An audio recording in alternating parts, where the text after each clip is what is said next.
Coming up on today's show, Faraday Future admits to the SEC that it inflated its reservation figures for the FF91 EV, global plug-in vehicle sales from 2021 smash all records to this point, and Polestar makes a one-off ice racing version of its Polestar 2 hatchback.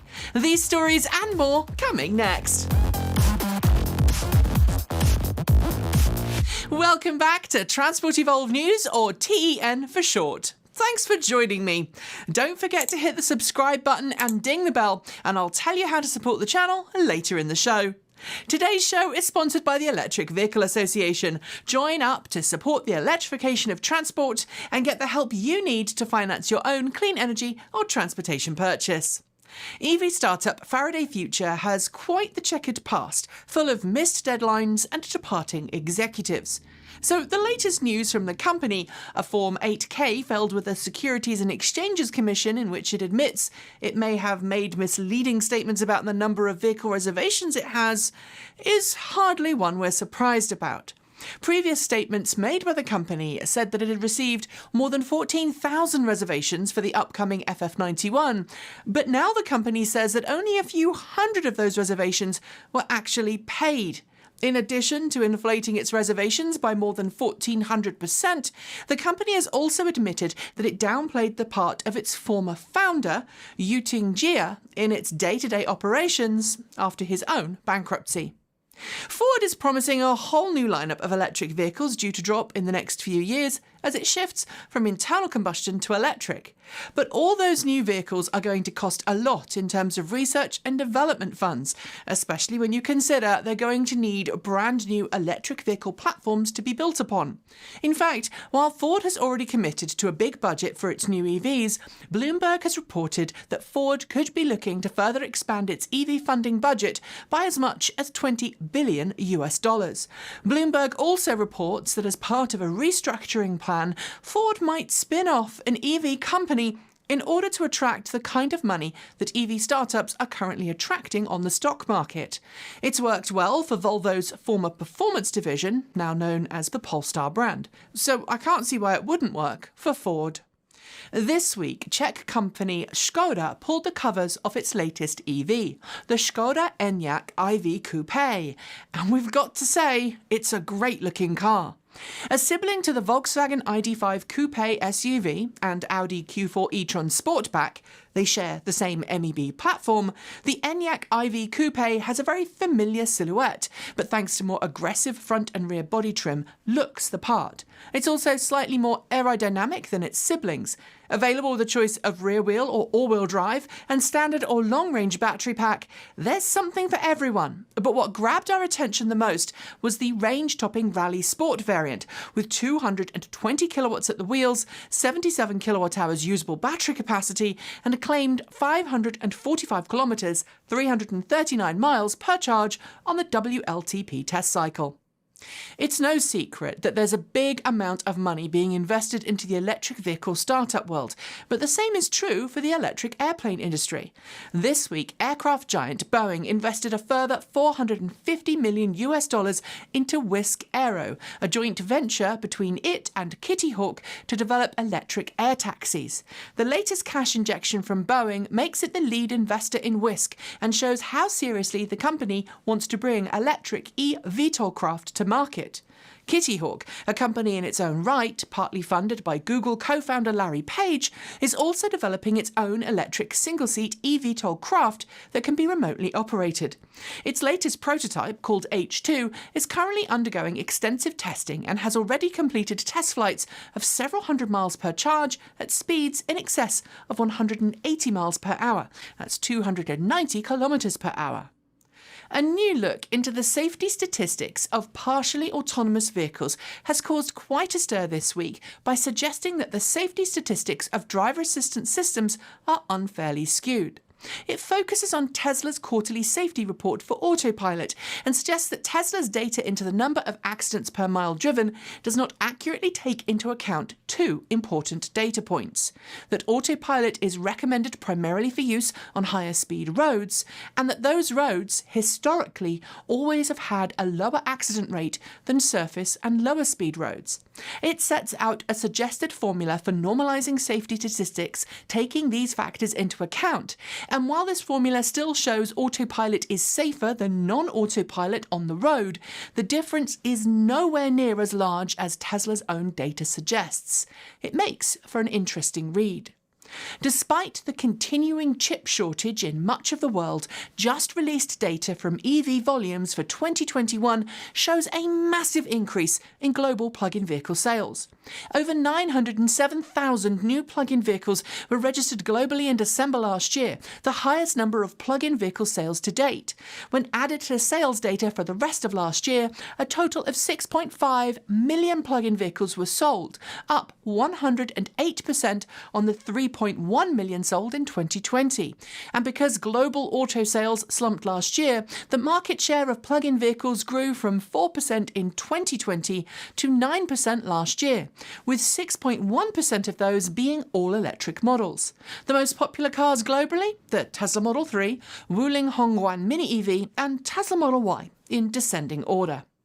PJM Interconnection, the US's largest electric grid operator, has said that it wants a 2-year pause on reviewing in excess of 1,200 renewable energy projects in its region. The non-profit responsible for operating the energy marketplace for wholesale electricity in 13 US eastern states says it's drowning in a backlog of approvals for clean energy projects. Each and every project seeking to connect to the electrical grid needs official approval, and the backlog means that some projects are faced with a massive delay before they can get the go-ahead. PJM wants to effectively halt new applications until it's dealt with all of the backlog, but experts in the industry warn this is only the tip of the iceberg. This could dramatically slow down the current administration's goal of making the electrical grid cleaner. It's now considered common for new electric vehicles to come with some form of complementary rapid charger access. We've seen everything from a few months of complementary rapid charging through to specific amounts of power offered. But on Friday, BMW and Electrify America announced one of the best deals we've seen yet: 2 years of complimentary 30-minute rapid charging sessions on the Electrify America network.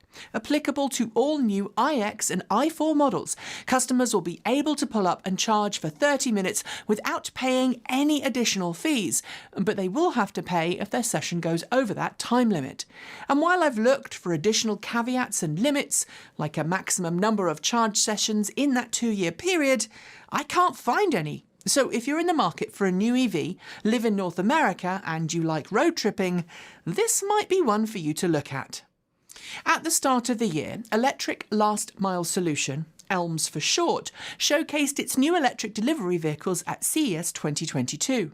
Its Class 1 commercial vehicle, ELMS Urban Delivery, is based on a Chinese market model homologated for US use, and we've been promised deliveries would start later this year.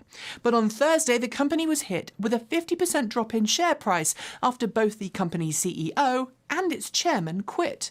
Both men, Jason Liu and James Taylor, resigned after an internal probe found that they had purchased equity at a substantial discount to market value just prior to the company going public in December 2020. A public filing has been made to the SEC, but the company has declined to comment further on the departure of the two executives. General Motors released its full year and Q4 21 financials on Tuesday this week, and as part of that, doubled down on its commitment to electric vehicles, sharing some of its EV reservation figures.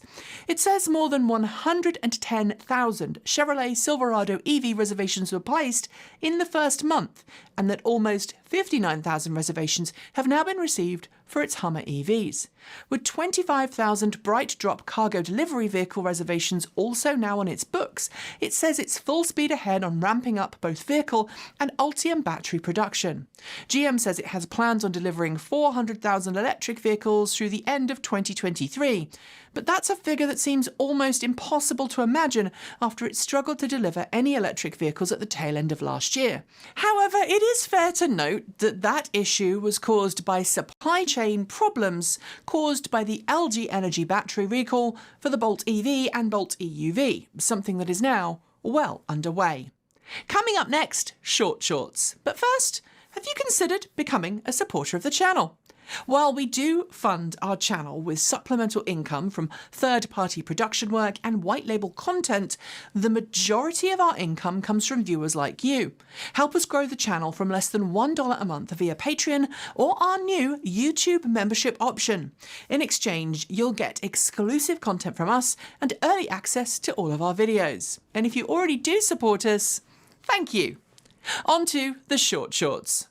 Panasonic is starting test production of 4680 form factor lithium-ion battery cells for Tesla, with the company saying that once test production has been completed, it will begin fulfilling the substantial order Tesla already has placed with Panasonic for the cells.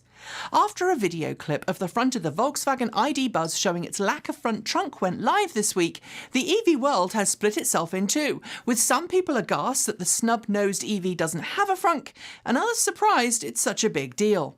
Wallbox has purchased a Superbowl ad this year featuring Seth, someone who was struck by lightning a decade ago and who really doesn't like electricity. And the question being asked, can Seth like electricity again thanks to EVs and a Wallbox charging station? Huh? Norwegian EV startup Fresco has teased its first car, a massive 8-seater EV called the Fresco XL. The company claims the Fresco XL will travel 620 miles, 1,000 kilometers per charge, but nothing else has been shared. Yet. The State of Israel has said that all bus operators in the nation must only buy electric buses from 2026 onwards. The Ministry of Environmental Production says that by 2024, at least 30% of all buses must be zero emission. There's mounting pressure on US President Joe Biden to acknowledge the existence of Elon Musk and the impact Tesla has made on the auto industry. Tesla fans have paid for ads displayed in Times Square, and an online petition has nearly 50,000 signatures. The Center for Climate Change and Social Transformations has published its latest study on people's attitudes towards climate change. More than ever before, it suggests people are in favour of reduced air travel and lifestyle changes to minimise the effects of climate change.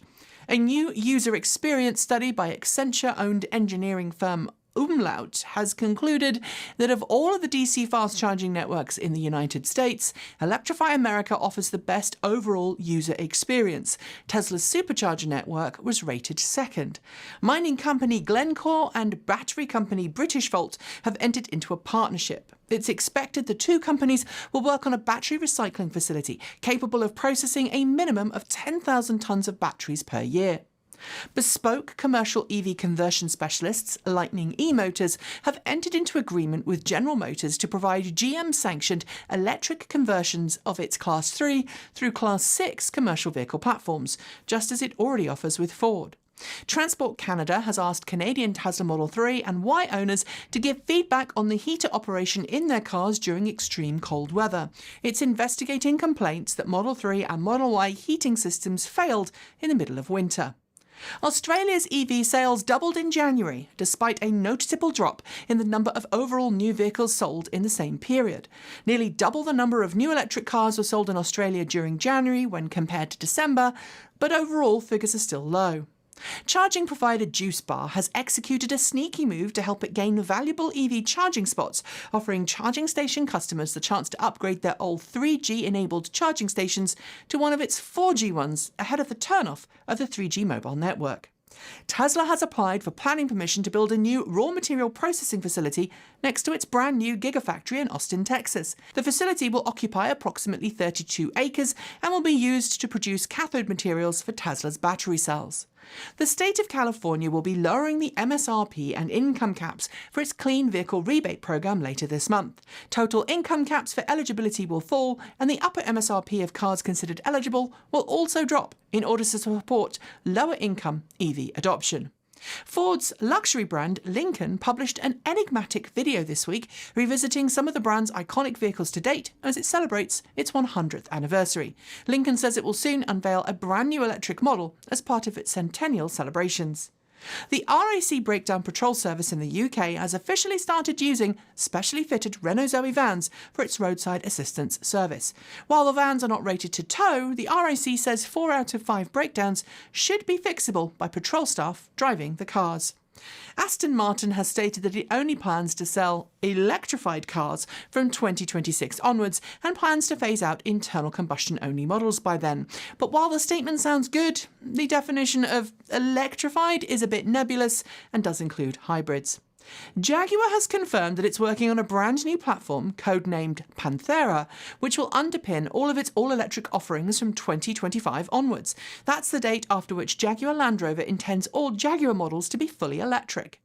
While not exactly in our wheelhouse, the Daimler Group completed its split this week, with Daimler Trucks becoming its own entity and all cars formerly organised under the Daimler brand name coming together to form the Mercedes-Benz Group.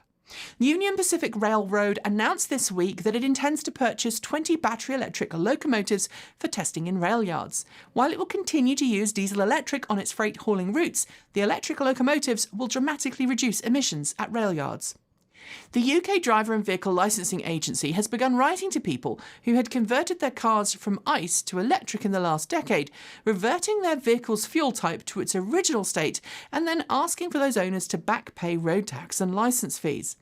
Formula Women, a group designed to increase the number of women competing in motorsport, has used race-prepared Vauxhall Corsa-e electric hatches as part of a series of track days to evaluate the driving skills of more than 740 hopeful GT Cup Championship applicants.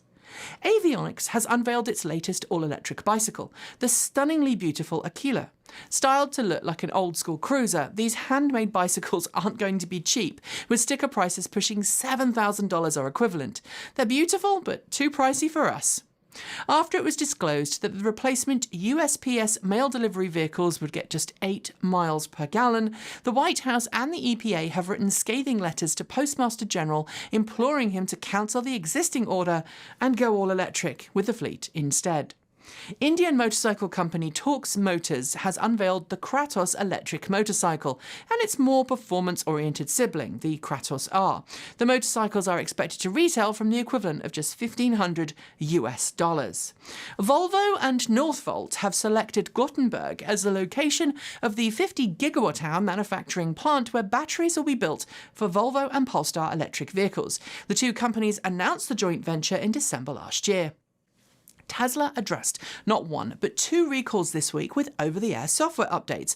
The first was to rectify a rolling stop condition of Autopilot full self-driving beta, while the second was to address a faulty seatbelt warning chime. Most cars should be updated soon. And those are your short shorts. There will be more next week.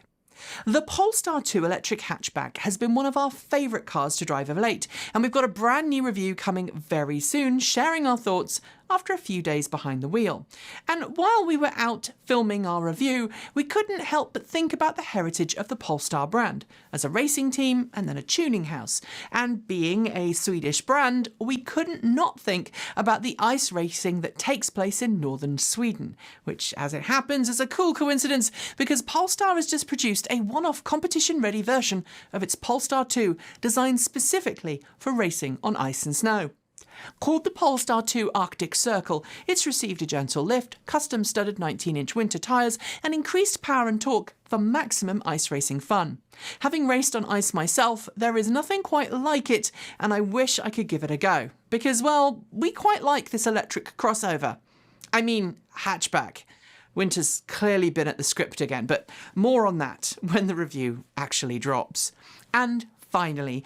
Given the meteoric rise of Tesla in the last decade, we've seen plenty of companies coming out with Tesla-themed or Tesla-specific products that effectively aim to cash in on Tesla's success. And there's perhaps no Tesla vehicle that's seen this more than the Cybertruck, which, even though it isn't going to be launched until next year, now has a camper that you can put on its bed, plenty of unusual and weird accessories for inside and out, and now this, a catamaran for your Cybertruck. The idea is that you simply bolt it onto your Cybertruck and then take your Cybertruck out to sea. It's got a claimed top speed of 22 knots, a range of 44 nautical miles at 13 knots, and a price tag of up to $33,000 US. The company behind it, called TSWLM Electric Vehicles, that's apparently short for The Spy Who Loved Me Electric Vehicles, claim it's a real product, but honestly, I just can't take this one seriously. Surely it's an early April Fool's, right? And on that note, we are done for the day. But before I go, a huge thank out to the Electric Vehicle Association for sponsoring today's show. They've been advocating for electric vehicles since 1967 and firmly believe that our future depends on us making the switch to clean, green electric cars today. The EVA can help you find someone near to you that can help you make the switch to electric. It can help you become an EV educator, and it can point you in the direction of monthly meetups for like-minded EV fans. And if you become a member, you'll gain access to a new clean energy and EV loan program set up between the EVA and the Colorado Clean Energy Credit Union. You can find out more by heading to electricauto.org.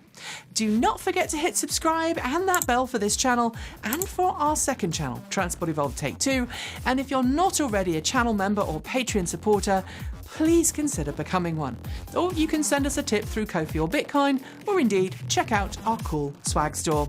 We'll be back more with great content on the channel. Enjoy your weekend, and as always, keep evolving.